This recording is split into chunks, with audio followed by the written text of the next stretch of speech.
हाय, आपके साथ मैं हूँ सुरभि शर्मा।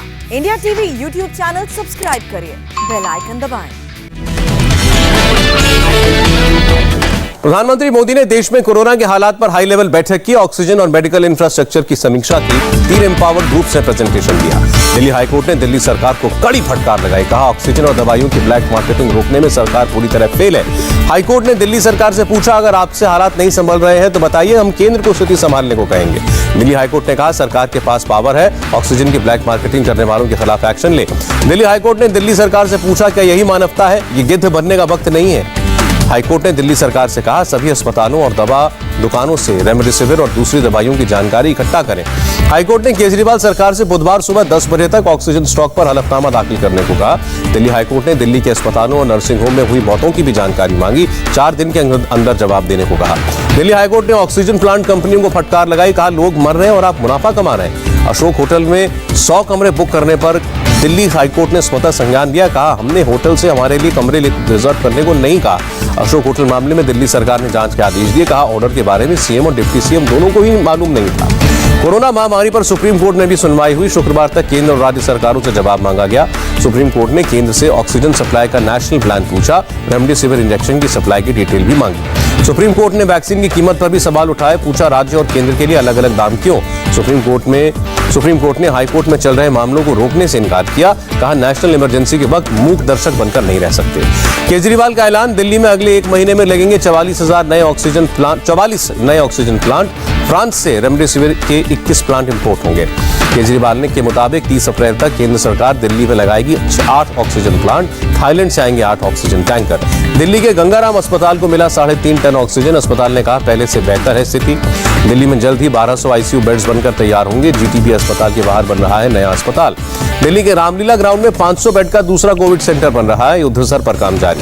दिल्ली में ऑक्सीजन की कमी पर केजरीवाल का बयान, अस्पतालों में पैनिक कुछ हद तक कम हुआ है, धीरे धीरे हालात सुधर रहे हैं। झारखंड के लिंडे इंडिया प्लांट से 58 टन मेडिकल ऑक्सीजन दिल्ली भेजी गई। केजरीवाल ने मुख्यमंत्री हेमंत सोरेन को धन्यवाद कहा। एयरफोर्स के C-17 एयरक्राफ्ट ने 4 क्रायोजेनिक ऑक्सीजन टैंकर्स बैंकॉक से एयरलिफ्ट किए, पानागढ़ एयरबेस पर उतारा। भारतीय नौसेना भी कोरोना से जंग में जुटी।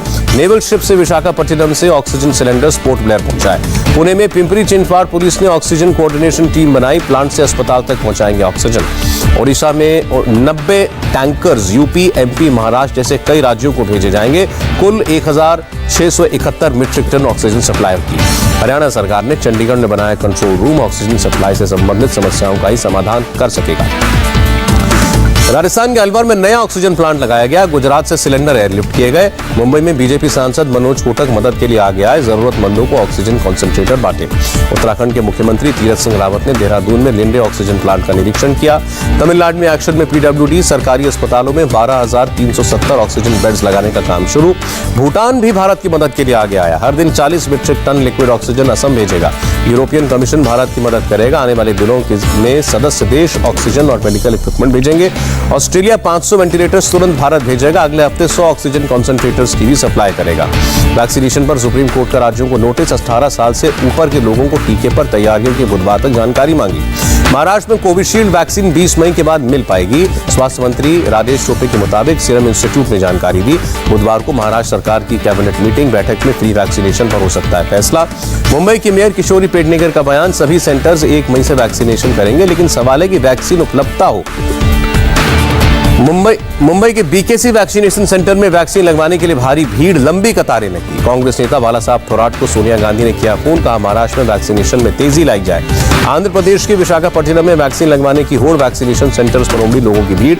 कोरोना के हालात पर रक्षा मंत्री राजनाथ सिंह ने राज्यों के गवर्नर से बात की। राज्य सरकारों को कॉन्फिडेंस में लेने को कहा। इंडियन रेलवे ने अब तक 4000 कोविड कोच तैयार किए। 64,000 बेड की है क्षमता।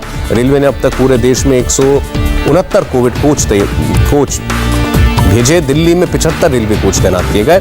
CDS जनरल बिपिन रावत की आर्म्ड फोर्सेस से अपील, तय सीमा के अंदर सिविल एडमिनिस्ट्रेशन को पूरा सहयोग करें।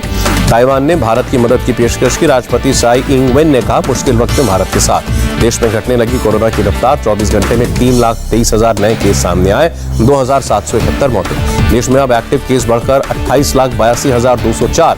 कोरोना से अब तक 1,97,000 से ज्यादा मौतें। मुंबई में कोरोना के 4,014 नए मरीज मिले, 59 मौतें। मुंबई के धारावी में घट रहे कोरोना मरीज, 24 घंटे में 18 नए मरीज मिले।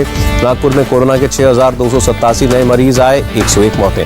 यूपी में एक दिन में करीब 33,000 नए केस आए। पश्चिम बंगाल में 16,400 संक्रमण हुए, 73 की मौत। राजस्थान में एक दिन में 16,000 से ज्यादा लोग पॉजिटिव, 121 लोगों की जान गई। एमपी में 13,417 नए मामले, 98 मौतें। कर्नाटक में 32,000 नए मरीज, 180 की जान गई। गुजरात में कोरोना के 14,352 नए मामले, 170 मरीजों ने दम तोड़ा। केरल में 24 घंटे में 32,819 लोग पॉजिटिव हुए, 32 की मौत। उत्तराखंड में कोरोना के 5,703 नए मरीज, 24 घंटे में 96 मरीजों ने दम तोड़ा। पंजाब के मोहाली में एक आवासीय स्कूल में 42 बच्चे, 3 स्टाफ मेंबर्स कोरोना पॉजिटिव हुए, एफआईआर दर्ज की गई। जम्मू कश्मीर में 3,164 नए मामले, 25 की मौत। फडणवीस ने मुंबई में कम टेस्टिंग और मौत के आंकड़े छिपाने का आरोप लगाया, मुख्यमंत्री को खत लिखा। प्रियंका गांधी ने योगी आदित्यनाथ को चिट्ठी लिखी, कहा कोरोना से जंग में लोगों को अकेला मत छोड़िए।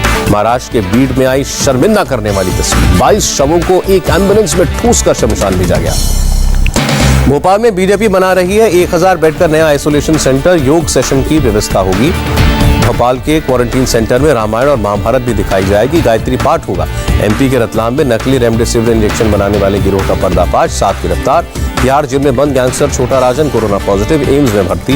गुजरात सरकार ने 9 और शहरों में नाइट कर्फ्यू लगाया, रात 8 बजे से सुबह 6 बजे तक रहेगा कर्फ्यू। गुजरात में शादी समारोह के दौरान कोविड नियमों के उल्लंघन में 4 महीने में 250 लोग गिरफ्तार, 900 केस दर्ज। अमृतसर में और सख्त हुई कोरोना गाइडलाइन, शाम 4 बजे के बाद सभी दुकानें बंद होंगी, शाम 6 बजे से शुरू हो जाएगा कर्फ्यू। असम में 1 मई तक नाइट कर्फ्यू, रात 8 बजे से सुबह 5 बजे तक लागू होगा। गोवा में मास्क नहीं पहनने पर 5,000 से ज्यादा टूरिस्ट का चालान काटा गया। हरिद्वार कुंभ में अंतिम शाही स्नान में श्रद्धालुओं ने लगाई डुबकी, शाही स्नान खत्म होते ही हरिद्वार में कर्फ्यू का ऐलान, बुधवार से 3 मई तक रहेगा कर्फ्यू। मदुरई में वैंगई उत्सव मनाया गया, कोरोना की वजह से शामिल नहीं हुए भक्त। कर्नाटक के मंगलुरु में कोरोना नियमों का पालन नहीं, सोमेश्वर मंदिर में श्रद्धालुओं की भीड़। WHO ने भारत में कोरोना महामारी की हालत पर चिंता जताई, कहा भारत की हर तरह से मदद कर रहे हैं। टोक्यो ओलंपिक की तैयारी कर रहे ऑस्ट्रेलिया के एथलीट्स और स्टाफ को कोरोना वैक्सीन लगाई जाएगी। इटली में कोरोना के प्रतिबंधों में छूट, रेस्टोरेंट, बार, म्यूजियम, आउटडोर स्पोर्ट्स शुरू। इटली में कोरोना से एक दिन में 8,444 नए मामले। 23 मई से इजराइल में टूरिस्ट को आने की इजाजत, सिर्फ टीका लगाने वाले पर्यटक ही जा सकेंगे। कोरोना के बढ़ते केस पर चुनाव आयोग का बड़ा फैसला, 2 मई को विजय जुलूस पर रोक। ममता बनर्जी के बयान पर बीजेपी का निशाना, तरुण चुग ने कहा संवैधानिक पद और संस्थानों को बदनाम कर रही है। टीएमसी के बीरभूम जिला अध्यक्ष अनुव्रत मंडल पर चुनाव आयोग की कार्रवाई, शुक्रवार सुबह 7 बजे तक के लिए कड़ी निगरानी में रखा। केरल में 2 मई को लॉकडाउन की मांग वाली याचिका कोर्ट ने खारिज की। तेलंगाना के वारंगल में नगर निगम चुनाव में प्रचार पर रोक। मुंबई में स्टोरिया फूड्स के दफ्तर के बाहर कांग्रेस कार्यकर्ताओं का हंगामा, विज्ञापन पर नाराजगी। आर्मी चीफ जनरल नरवणे ने सियाचिन और पूर्वी लद्दाख का दौरा किया। एनआईए ने खालिस्तान लिबरेशन फोर्स के 8 आतंकियों के खिलाफ चार्जशीट दाखिल की। शौर्य चक्र विजेता बलविंदर सिंह संधू की हत्या का आरोप। आगरा में लोटस अस्पताल में स्टाफ के साथ मारपीट, मरीज की मौत की अफवाह के बाद भड़के थे परिजन। ईरान परमाणु वार्ता वियना में फिर से शुरू, ईरान ने रूस पर अमेरिका से समझौता रोकने की कोशिश का आरोप लगाया। म्यांमार में करेन गोरिल्लाओं ने एक सैन्य अड्डे पर हमला किया, म्यांमार मिलिट्री ने पलटवार करके एयर स्ट्राइक की। सऊदी अरब के याम्बू पोर्ट पर विस्फोटक से बड़े ड्रोन बोट से हमले को नाकाम करने का दावा। अमेरिका के अटलांटा में जलती कार से 2 लोगों को बचाया गया, पुलिस ने शीशा तोड़कर ड्राइवर को बाहर निकाला। अफगानिस्तान की राजधानी काबुल में 2 बसों की टक्कर में 7 लोगों की मौत, 70 से ज्यादा घायल। सोने की कीमत में 69 रुपए की मामूली बढ़त, 46,906 रुपए रही 10 ग्राम सोने की कीमत। चांदी भी 255 रुपए महंगी हुई। अमेरिकी डॉलर के मुकाबले रुपया 7 पैसे मजबूत हुआ, 1 डॉलर की कीमत 74 रुपए 66 पैसे।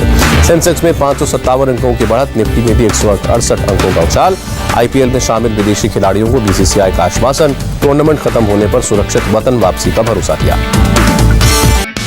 हाय, आई एम सुरभि शर्मा। खबरों से अपडेट रहने के लिए India TV YouTube channel subscribe करिए, साथ में बेल आइकन जरूर दबाएं। जुड़े रहें इंडिया टीवी के साथ।